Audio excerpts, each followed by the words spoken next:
Okay ready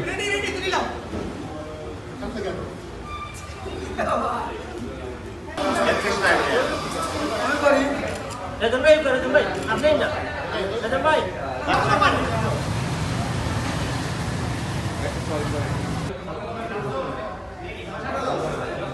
আসসালামু আলাইকুম আদাব আমি advocate Sonia Jerin Chowdhury Bangladesh supreme court এবং জজ কোর্ট সিলেট আর আমি সম্প্রতি সিলেট জেলা আইনজীবী সমিতির নির্বাচনে মহিলা বিষয়ক সম্পাদক পদে বিপুল ভোটে বিজয়ী হই 163 ভোটের ব্যবধানে। এটা সত্যি একটা ঐতিহাসিক বিজয়।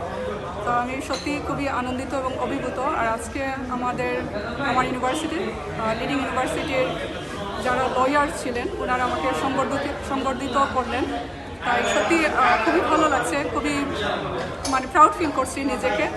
আর এই তো যেহেতু আমাকে অনেকেই ভোট দিয়েছেন যাতে আমার উপর অর্পিত দায়িত্বটা সুন্দরভাবে পালন করতে পারি, সেই জন্য সবার কাছে দোয়া চাচ্ছি। আসসালামু আলাইকুম।